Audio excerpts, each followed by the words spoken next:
वो लाठीचार्ज का मामला कोर्ट पहुंच गया है। ये जो तस्वीरें सामने आई थी कि पुलिस और आरएएफ ने लाठी चलाई प्रदर्शनकारियों पर।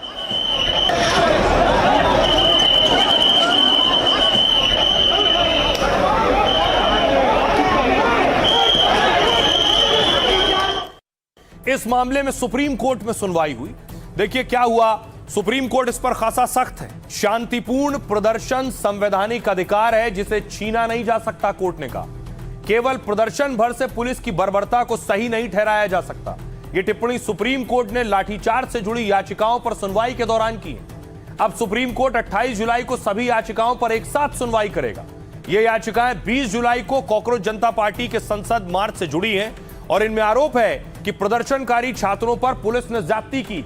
कोर्ट ने प्रदर्शन के दौरान पुलिस पर हमले को लेकर चिंता जताई और कहा दोनों तरफ से हुई ज्यादतियों की निष्पक्षता से जांच होनी चाहिए। कोर्ट ने कहा हम गाइडलाइंस तय करेंगे, प्रोटोकॉल में एकरूपता जरूरी है। सीजेपी ने 20 जुलाई को जंतर मंतर से संसद तक मार्च निकाला था। प्रदर्शन में कई बार प्रदर्शनकारियों और पुलिस के बीच झड़प हुई थी और न सिर्फ इतना बल्कि पुलिस पर भी जो मारपीट हुई थी उस पर भी सुप्रीम कोर्ट ने कहा यह भी ठीक नहीं। सुनिए जरा क्या कुछ कह रहे हैं वकील। जंतर मंतर में जो प्रोटेस्ट में जो पुलिस ब्रुटैलिटी हुई थी उसको लेके जो याचिका मैंने फाइल की थी आज वो लिस्ट हुई थी, लेकिन और भी याचिकाएं आ गईं तो कोर्ट ने ये बेहतर समझा कि सेम कॉज ऑफ एक्शन है तो सारी याचिकाएं एक साथ सुनी जाएं और मामले को कल के लिए सूचीबद्ध किया है। हमारी याचिका में मांग ये की गई है कि जो पुलिस ब्रुटैलिटी थी उसके अगेंस्ट में जो भी अरिंग ऑफिसर्स हों उनके खिलाफ मुकदमा दर्ज किया जाए, उनकी अकाउंटेबिलिटी फिक्स की जाए और एक नेशन वाइड गाइडलाइन बने ताकि कोई पीसफुल प्रोटेस्ट करे तो अपने कॉन्स्टिट्यूशनल राइट को, अपने फंडामेंटल राइट को यूज कर सके, इसमें कोई बाधा ना बने। अब देखिए लाठीचार्ज की तो बात हो रही थी, लेकिन लाठीचार्ज के साथ साथ पैलेट गन की बात हो रही थी कि ये ऐसी गोली चलाई गई जिसके बाद छात्रों और प्रदर्शनकारियों के बदन पर जख्म है, छर्रे हैं। ये तस्वीरें सामने आई। राहुल गांधी ने भी इस पर सवाल उठाया था। अब पैलेट गन चलाते हुए तस्वीर सामने आई है रैपिड एक्शन फोर्स के जवान की। ये वो तस्वीर है जिसमें आरएएफ का जवान पैलेट गन चला रहा है। बहन हाथ जोड़ रही है, उसके लग गई है, ये उसके लग गई है, ये उसके लग गई है, ये इसने गोली चला दी भाई, इसने फायर कर दिया। बहन हाथ जोड़ रही है, उसके लग गई है, ये उसके लग गई है, ये जो आप पीछे देख रहे हैं आरएएफ के जवान को जिसके हाथ में बंदूक आप देख रहे हैं, ये लंबी बंदूक यही पैलेट गन है और ये इकलौता जवान आरएएफ का जिसने पैलेट गन चलाई। इस तस्वीर से तस्दीक हो रही है, लेकिन इस पर रिपोर्ट भी आने वाली है। रिपोर्ट आ गई है, क्या कहती है रिपोर्ट देखिए जरा। पैलेट गन के इस्तेमाल का आरोप आरएएफ पर था तो सीआरपीएफ ने जांच शुरू की और सूत्र बताते हैं कि शुरुआती जांच में पैलेट गन के इस्तेमाल का खुलासा हुआ। आरएएफ के एक जवान ने अपनी पैलेट गन से कुल 7 राउंड फायर किए थे। सूत्रों के मुताबिक 5 राउंड प्रदर्शनकारियों को लगे, 2 जमीन पर लगे। उस जवान की पहचान कर ली गई है, उसकी ड्यूटी जंतर मंतर पर थी। पैलेट गन का इस्तेमाल तब हुआ जब प्रदर्शनकारियों ने हमला किया। सूत्र बताते हैं कि पैलेट गन पर जांच पूरी रिपोर्ट अगले हफ्ते तक आएगी और पैलेट गन का इस्तेमाल 2010 में कश्मीर में भीड़ नियंत्रण के लिए शुरू हुआ था। कम घातक है लेकिन पूरी तरह सुरक्षित नहीं है, आंखों पर खतरा हो सकता है। इसमें एक साथ 400 से 500 छर्रे निकलते हैं और नजदीक से गंभीर चोट लग सकती है। अगर तय नियम का उल्लंघन करके पैलेट गन का इस्तेमाल पाया जाता है तो विभागीय और आपराधिक दोनों स्तर पर कार्रवाई की जा सकती है। अगर पैलेट गन से स्थायी विकलांगता या फिर आंखों की रोशनी चली जाती है तो गंभीर चोट पहुंचाने से जुड़े आरोप में लंबी जेल भी हो सकती है।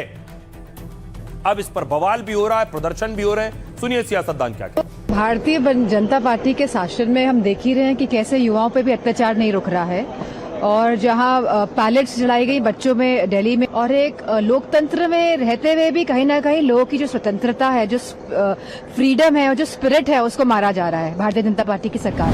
देश में इस प्रकार से हिंसा भड़काने की कोशिश, अराजकता भड़काने की कोशिश एलओपी राहुल गांधी कर रहे हैं, यह अपने आप में घोर अन्याय है। शांतिपूर्ण आंदोलन जिसमें निहत थे युवा, शांतिपूर्ण तरीके से आंदोलन कर रहे थे, उन पर पैलेट गन इस्तेमाल किया गया और रिपोर्ट आई है कि कनॉट प्लेस में 7 राउंड पेलेट गन के फायर हुए हैं और एक ऐसे युवा हैं जिनकी आंख में बहुत बड़ी चोट आई है और जो एक आंख में से वो ब्लाइंडेड हो गए हैं, उनका विजन लॉस हो गया है।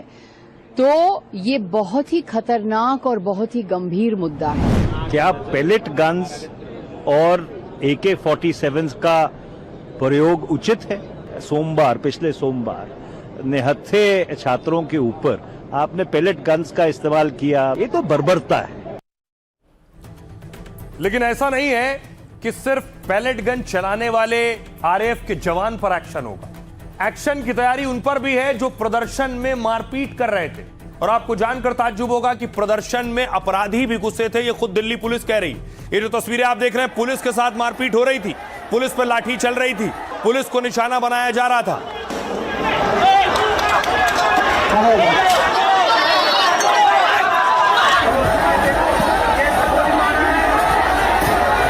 मारपीट में एक दो नहीं, पुलिस के दर्जनों जवान घायल हुए थे। किसी का सर फट गया था, किसी के हाथ में चोट थी, किसी के माथे में चोट थी।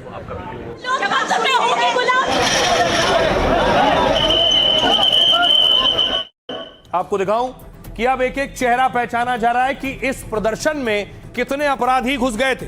दिल्ली पुलिस ने तस्वीरें जारी की हैं, इन तस्वीरों को पहचान लीजिए, इन चेहरों को। दिल्ली पुलिस का दावा है ये जो चेहरे हैं ये अपराधी हैं, ये अपराधी तत्व दरअसल सीजेपी के प्रोटेस्ट पे घुसे और उसके बाद वहां इन्होंने हिंसा की। अब इनकी तलाश हो रही है, ये प्रोटेस्ट में क्या कर रहे थे, आखिर इनके बारे में जानकारी क्या है मैं आपको बताऊं। जंतर मंतर के प्रदर्शन में 2873 अपराधी भी पहुंचे थे। ये जो आप पीछे तस्वीरें देख रहे हैं ये तस्वीरें हैं इन अपराधियों। इन अपराधियों पर हत्या, रेप, पॉक्सो के केस दर्ज हैं। तो क्या प्रदर्शन में पथराव और हिंसा में इनका हाथ है? पुलिस और अपराधियों और संदिग्धों की ऐसी 100 तस्वीरें मिली। एफआरएस सिस्टम के जरिए ऐसे अपराधियों की पहचान हुई है। एफआरएस का पूरा मतलब होता है फेस रिकॉग्निशन सिस्टम, जो कि आधुनिक तकनीक पर आधारित एआई से लैस कैमरे से होता है। ऐसे कैमरों में संदिग्धों की पहचान करने की विशेष सुविधा होती है। ये कैमरे लाइव संदिग्धों को पहचान कर तुरंत पुलिस को अलर्ट करते हैं। दावा किया जाता है कि ये एफआरएस कैमरे अपराधियों के डेटाबेस से जुड़े हुए हैं। दिल्ली के भीड़भाड़ वाले इलाकों में ऐसी कैमरा वैन की तैनाती रहती है। 26 जनवरी, 15 अगस्त जैसे आयोजनों में भी इन्हें लगाया जाता है। पुलिस को छात्रों के प्रदर्शन में बाहरी लोगों के आने का इनपुट मिला था। रिपोर्ट के मुताबिक जंतर मंतर पर 2 ऐसी ही वैन से निगरानी हो रही थी। एफआरएस कैमरों के जरिए प्रदर्शन में शामिल संदिग्धों की पहचान की जा रही थी और खास कैमरे से आंदोलन की आड़ में अपराधियों के चेहरे बेनकाब हो रहे हैं। हमारे सहयोगी मुकेश सेंगर जिन्होंने रिपोर्ट हम तक पहुंचाई है, सुनिए जरा उनकी रिपोर्ट। इस वक्त मैं एफआरएस के कंट्रोल रूम में हूं और आप देख सकते हैं कि यहां पर अलग अलग कैमरों की लाइव फीड आ रही है और सैकड़ों की संख्या में यहां पर लोग निकल रहे हैं। अब एफआरएस सिस्टम काम कैसे करता है? जो एफआरएस इनेबल कैमरे हैं वो यहाँ पर अगर कोई अपराधी घूम रहा है या कोई संदिग्ध है, कोई असामाजिक तत्व है जिसका पहले से क्रिमिनल बैकग्राउंड है, ऐसे लोगों की पहचान करता है और तुरंत उनकी तस्वीर यहाँ पर आती है और यहाँ पर जो उनका डोजियर है यानी कि जो उनका पुराने केस हैं उनका सारा डिटेल्स यहाँ पर आता है। क्रिमिनल्स जो जितने भी हैं हजारों की संख्या में इसका डेटा यहाँ पर है और इस तरह से दिल्ली पुलिस तुरंत ऐसे बदमाशों को आइडेंटिफाई करती है और अगर कोई कार्रवाई बनती है तो तुरंत मौके पर कार्रवाई भी होती है। तो पुलिस उन आपराधिक तत्वों पर एक्शन की तैयारी में है जो प्रदर्शन में घुस गए, लेकिन अपोजिशन विपक्ष प्रोटेस्ट कर रहा है। जिन छात्रों पर पैलेट गन चलाई गई, जो एक्शन लिया गया, उसके खिलाफ संसद के बाहर प्रदर्शन हो रहा था।